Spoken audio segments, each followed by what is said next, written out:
Okay, hello, good morning, everyone. So, welcome to our class discussion this morning. So, this is a recorded discussion since di na makamit karong buntagan, no? So, our topic for this morning is a continuation of what we have discussed last week. So, we're done with the railways, we're done with the the aviation industry. Now let's proceed into the part of the land transportation that is the motor coach industry. So when we are talking about motor coach, so in the Philippines, the term is being changed lang no siya. So we're not using motor coach um term or ang name sa to ang gipangalan sa to address sa Philippines, but it's a bus. So in other words, it's a kind of a bus, no? So bus siya ang motor coach dinhi sa ato ang country. So when we are talking about motor coach, it is a type of bus used for conveying passengers and excursions and on longer distance intercity bus service between cities or even between countries. So class, when we're talking about motor coach, kanisiya is if you're talking about buses, so same ra gyud siya og naong, and then ana siya compartment. It has a compartment for your luggages. Okay? And it can be long kuan siya no, pwede can be used in long travel. You can ride it like for example going to different places when you are traveling into going to south, going to north. Of course musakay mo og autobus or kuan series liner, di ba? So sa Manila side, kung mo kag province, if you're going to your provinces, especially kanang mga anay occasions, especially anang mga holidays, of course, mosakay ta og bus. So, ang naka-advantage lang pud sa bus is it has um a storage for your luggage, and also ang kuan class pag ang kahago sad no is lesser kay dili man ikay ga-drive. There is someone who's driving for you. Okay? And commonly it is run by a company or by agencies. Okay? Natay lain-lain nga klase nga bus. It could be a passenger type buses or it could be nag-tour guide. Okay? Naa ka sa tour guide, a type of bus nga tour guiding. Naman tay tour guiding class nga nisakay mog bus. Bus alone lang mo or else munaog pud mo sa bus. Depends on the um packages nga inyong gi-avail. So, we have it here motor coach. So, unlike transit buses, it is designed for a shorter journeys. Coaches often have a luggage hold that is separate from a passenger's cabin, and are normally equipped with facilities required for longer trips, including comfortable seats and some toilets. Um, if you are familiar, we have it commonly some of our buses, a regular bus that we have in here in this city or going to provinces is wala siya CR, no? Yes, it has a comfortable seats, na siya cabin luggages, but wala siya toilet. So kisa may naka-experience niyo din no nga walay toilet or way mag CR kinahanglan mo na ay bus stop. So that is the common problem, di ba? If you were able to experience that class. Okay. So, it is correct, right? So, it is correct nga uban nga wala gyud toilet, 'di ba? So, kung moingon sa taog mga medyo social gamay, nindot gamay, ang uban na ay mga toilet. Wow, no sir, nindot lagi na sa sir no kana siya toilet, na siya CR. So pwede siya concern lagi unta. Yes, that is the most kuan gyud no kanang advised nga mga type of buses or motor coaches nga mo travel gani kag layo mo abot na kay kag 4 hours to 3 to 4 hours. It is been advised that you need to have a toilet sa imuhang bus kanuman because you are having a longer travel, a number of hours nga nag-travel ka. So for example, if gabi is siya then wala na kay kanang ka stop bayan or wala mga pero commonly naman gini mga bus stop. But what if wala? Okay, what if wala? What if nag-heavy ang rain? So kung wala po kay kanang CR, it is really kanang kuano kanang difficult for you to kanang kuan move ka sa ka place na sad para mag CR. Pero if it is great comfort if naay toilet ang imuhang kuan gisakyan nga bus. Correct? So, kinsa man ninyo andi diri ganahan, 'di ba? Of course, kitang tanan ganahan yun ta nga naay sa man toilet ang atoang bus nga sakyan. Of course, this will give a great comfort to all the or entire passengers, 'di ba? So next one, kung naa may mga passengers food no, naputoy mga have a executive motor coaches.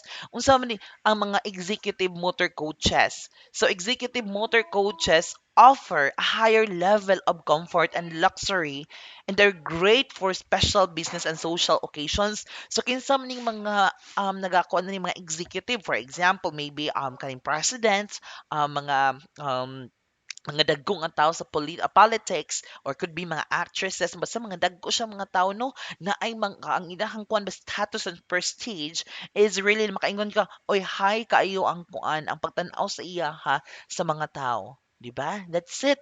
'Di ba? So it executive motor coach also it is a mobile office and a boardroom on wheels. And then an executive bus may have a conference room and galley, shower, and luxurious sittings. Okay? Hala, makaingon ka, wow, bunggo lagi kaayo na siya, sir. Oh, that is really awesome. Nindot kaayo siya, nindot kayo sa paminawon, sir, nung, hala na rin, ana, sir, pwede kami makatry. Of course, pwede tang mo-try, mo tanaw lang if we can afford. But malay natin in the future, one of you will become the executive, okay, commander of the Philippines. Bitaw, no? One of you will be the president of the Philippines, or, di ba? Or maybe one of you will become an actors and actresses, and you can afford not to have this type of motor coach. Okay, or buses. So if you're able to familiar, not all of the actresses have this type of ano motor coach no, but some of them they have their own van nga naay kung ano nga naay mga naay dressing room, naay mga kuan, naay kitchen area, naay murag mini sala. So most of them have those things. So it is really amazing no nga hala pwede di mahimo siya, like should I say sir mura siya balay sir in office nga gisud sa usa ka motor coach or sa usa ka bus. Yes, that is what you are thinking. You're correct with that. 'Di ba? So it is really nice. Nindot siya kayo siya.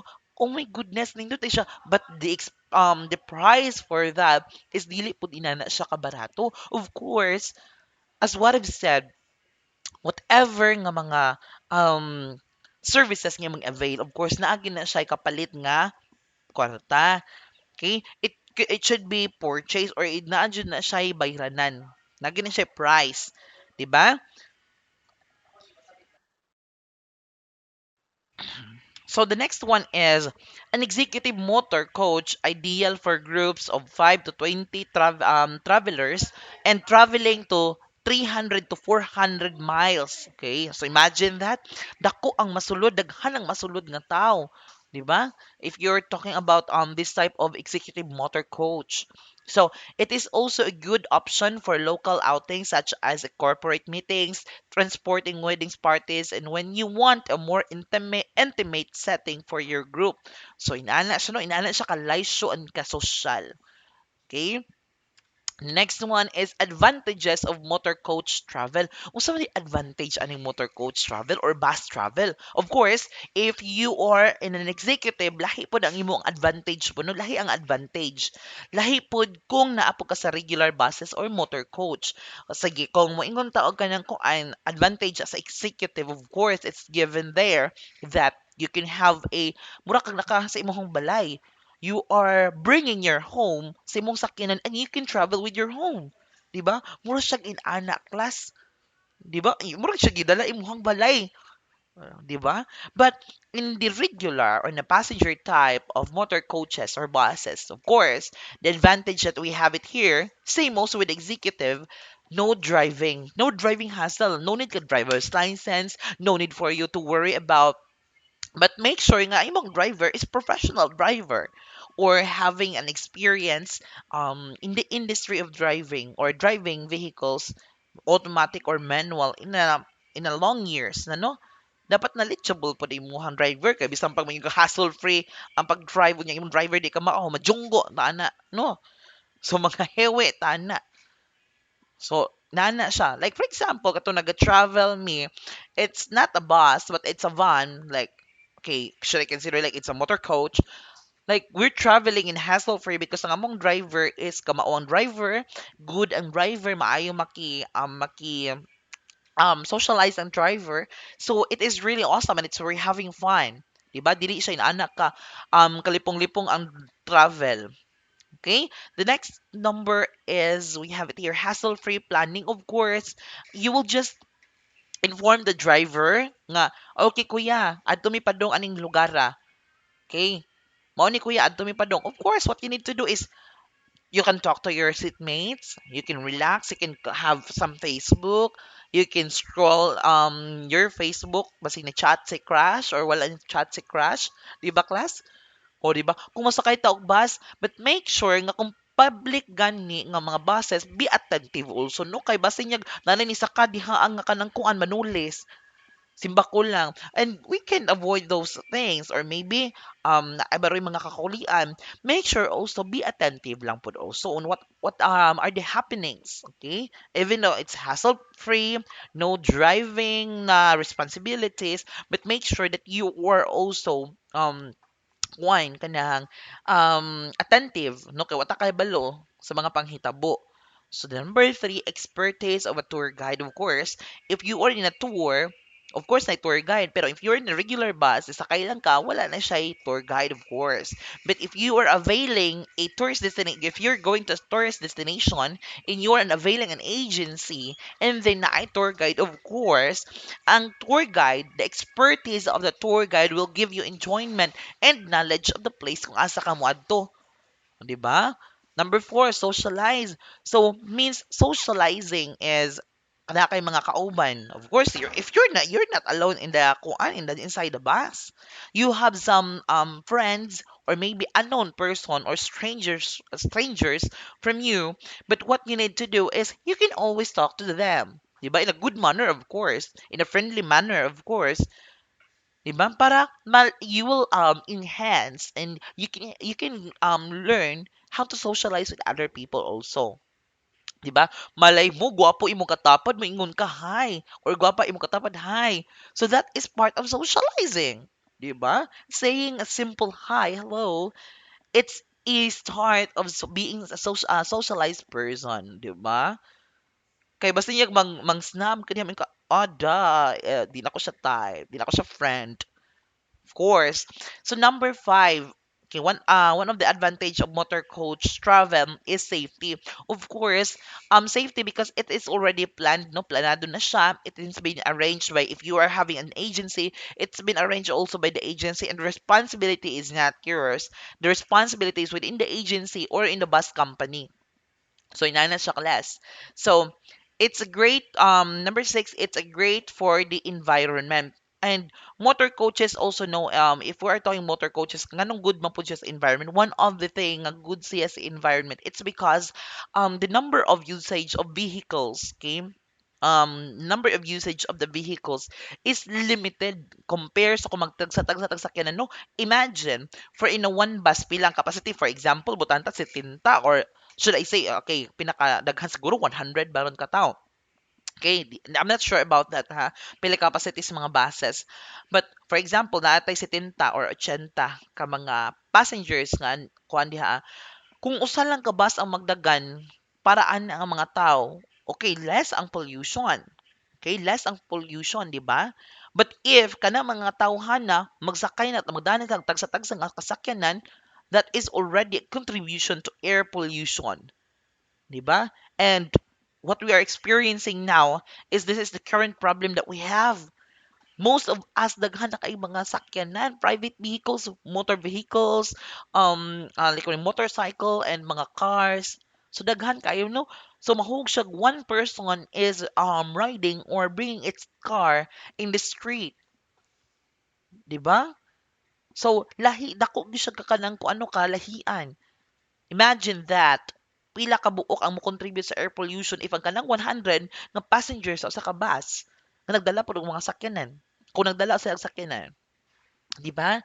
That is a big threat sa door, kanang big problem sad, which is we will be discussing that kay ang kuan sad ang time sa industry sa mga automobiles is naan na niabot na siya, di ba?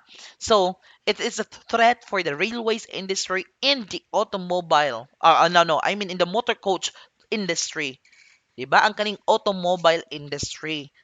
So, mao na siya class nga we have it here the advantage of motor coach travel.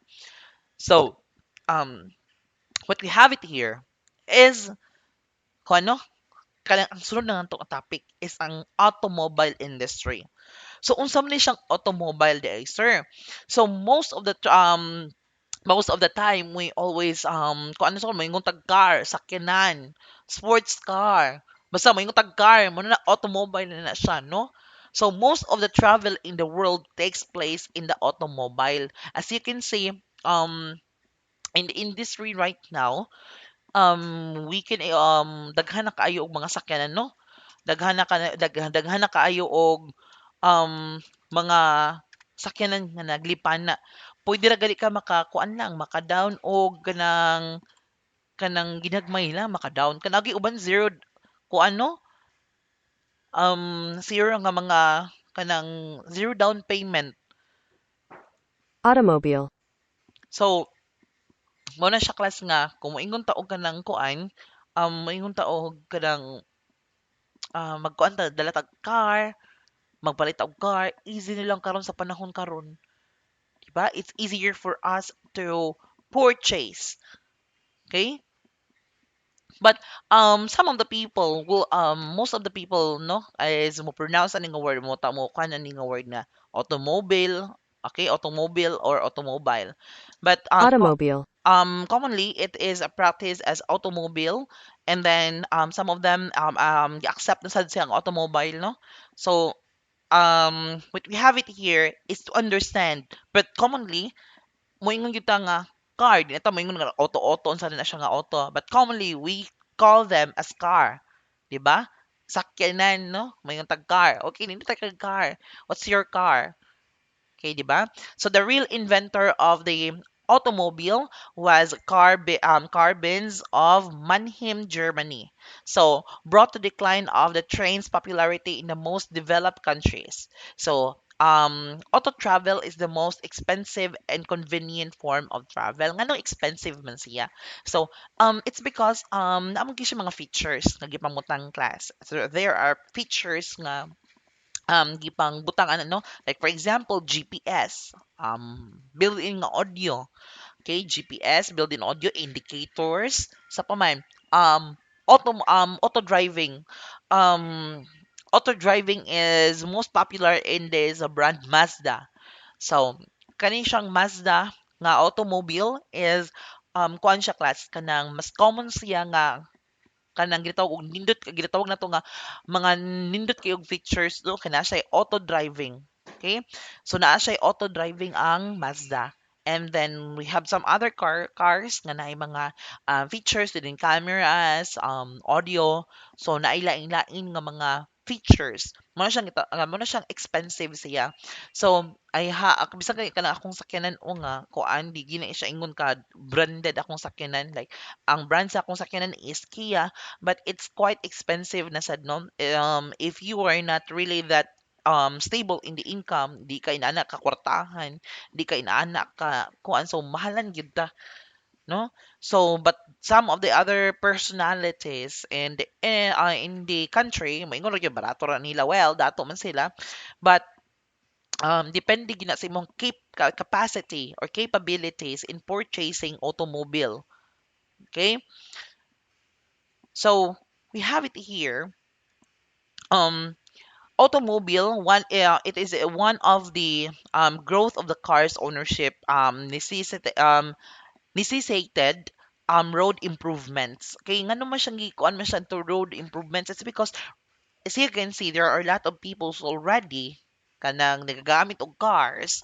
So sa may buhaton nakadaghan ang cars, nakadaghan ang mga sakyanan. Of course, dapat mo improve sa ang ato ang kuano, ang ato ang mga roads tong atong mga agianan. It's because it is part of also it's a growing community or a growing city or a growing place. So, two important aspects of automobile travel are car rentals and recreational vehicles. Okay, commonly in the other countries, popular kay ni siyang car rentals, no? And recreational vehicles. Ngano sa other countries is popular kay ni siya. It's because in the other countries, manggod guys, you can travel with cars lang with the entire country or with the entire, for example, in one country, pwede na mo siya matravel using car or car rentals or recreational vehicles nga naman ang ilahang continent man good is solid, wala siya gibuwak-buwak by islands. Muna siya ang advantage nga naman sa Pilipinas class magka-rentals ka tuyo ko ni Pilipinas daghan pa kagian isakay na pud imong barko kumadtog ka Motes isakay nimong barko moadto ka Gulango Island isakay nimo ang imong sakyanan moadto ka laing places isakay na pud imong sakyanan og barko. Di ba? Dubli-dubli mo nang moingon tag kung moingon ta car rentals lang siguro, recreational activities within Cebu, okay, matuyok nimo ang Cebu. Pwede siya, no? Wala jud na siya problema, pwede. Pero in the other countries, nganong mas popular gyud yung car rentals o recreational activities is kuan man gud masuroy man gud nimo ang entire ka makuan gyud nimo ba matuyok gyud nimo ang entire ka ang usa ka country. It's because example European countries. Okay? Ang Portugal, matuyok nimo ang Portugal. Matuyok nimo ang Spain. Actually Spain and Portugal is connected now with a bridge. So that it's easier for you, it's faster for you to to can travel into different places or destinations. 'Di ba? Inaana siya kanindot. So inaana siya ka nice class. So we have it now, car rentals. So the car rentals business is a worldwide industry. For countries dominate the US market with 85% market share. These are Hertz. The followings are the car rentals companies or agencies. We have it here Hertz, Avis, Budget, and National. Okay, so Hertz is the airport market leader. When we are talking car rentals class, when we are talking about car rentals, this is you where you rent the car in your position nga ang car is ibaro nimo and in good condition. And of course, na siya contract, no? There are agreements that you need to understand. Of course, do not sign a contract or do not sign an agreement nga wala ka kasabot. Make sure nga everything what you've signed is nakasabot ka. And be careful with your signatures. Ayaw gid pagpirma o kanang mga MT or mga kuan nga mga agreement. No, it should be there should be a statement and ayaw kalimot kung kanus aka ng pirma butangi og date ang imuhang signature, especially if mga valid documents or mga very important documents. So mo na siya no that is connected in car rentals because in car rentals you need to sign um agreements or contract with the car. Okay? 'Di ba? Before we've experienced a car rentals katong wala pa mi sakyanan when kami sa kong stepdad is ni uli siya diri ang Philippines then we plan to go sa amo ang province sa San Remigio. So what we did is nag-car rentals mi then siya ang nag-drive and then nagkuan lang mi no nag-Waze lang mi or nag-Google Map. So inaana sa class. So the next thing that we have it here, our car rentals is or rentals is air travel is critical for the car rental business as airport revenues account for much of overall car rentals in the US. Hertz is the airport market leader with about 29% of the airport rental businesses. Okay. So sa airport sa class no as you can see natay mga yellow taxis. So part po na ako na sila no sa mga car rentals. So it is part of a car business, car rental business. So we have it here. Another thing, computerized navigation system have come to rental cars and are predicted to be a growing attraction. Bookings over the internet increasing. So imagine that if you have this car in with features of auto driving, with the features of GPS, with the features of built-in music, panels and with a TV inside. So it's gonna be an awesome thing. But always remember, every features nga naka-add or every features of that car will matter. So kung mingon lang kag regular, walay ka ng kuan, walay mga features nga added, of course cheaper siya ang imong rentals. But kung ang imong giabangan nga car is kuan siya class is mahalon no kay maingon ta nga okay Mazda nga auto driving. But here in the Philippines, di na siya accurate ang auto driving class ha kay ang ato ang mga diri is dili tanang area kalsada is registered sa ato ang GPS or sa mapping nato. In the other country manggod class kung magbuhat sila road, i-register na nila ang road nga mao ni ang size sa road, mao ni ang roads pila ka roads inana asa pa do nga ila nang i-register with all the descriptions. Ano man, it can be used in the auto driving. You know what? It's an issue no where I read an article nga it's an issue na karon sa US. It's because they were able to kanang check drivers who are sleeping because of this autopilot. Sometimes they call that one autopilot driving or auto driving. Okay? Or AI driving. Mao na siya no. Remember that one that ang naga-drive diha is ang technology. But what happens if mabayrosan diha ibangga ka diha diretso, 'di ba? So that is the difference, that the disadvantage of technology. Always remember class that there is an advancement of technology. Okay, natay mga nindot pud nga makuha sa advancement of technology no. But think of it. Remember hinimo ra na sa tao ang technology. Pwede sa na siyang i-corrupt or i-destroy sa tao ang kanang kuan, ang kanang technology. What if, sige, butang tao, brand new ang imong car nga Mazda with protection, with um kuan, with mga antivirus pa na diha. But there you go, ni saksa kasi mong USB sa imong PC, dinhi adto ka ditong mga site-site nga mga virus, pag saksak nimo dito sa imong kuan, okay pa, pero nagkaunang virus dito sa system nimo. Karon kay na-destroy sa kuan niya, nagamit kag autopilot. Gijunggo ka dito as a train, gijunggo ka dito as a kanang bus. Di pagkahuman resulta, o di ba? Pagkahuman adto na dead na noon. Oh, natugmang ka niya nag-autopilot. So that is one of the issue karon sa United States of America.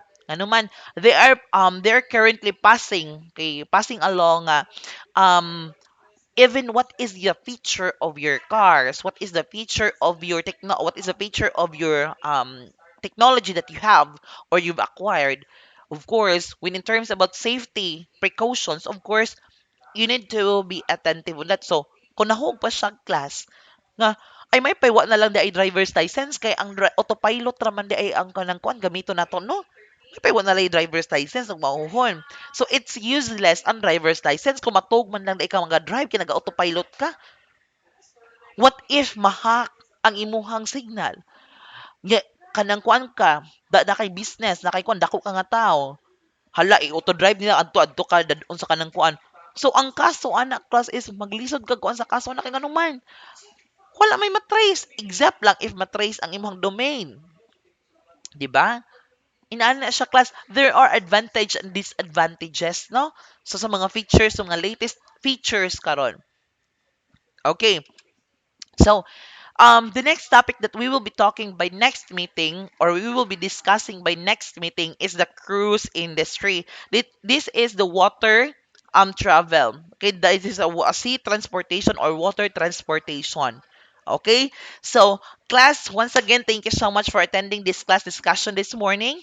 And I'm hoping that you learned something about the land transportation. Okay, so thank you so much. God bless. And make sure that by next meeting, nakastudy mo no kay maybe we will have a surprise oral or written quiz.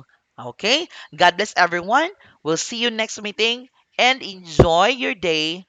Okay? Goodbye. See you next meeting.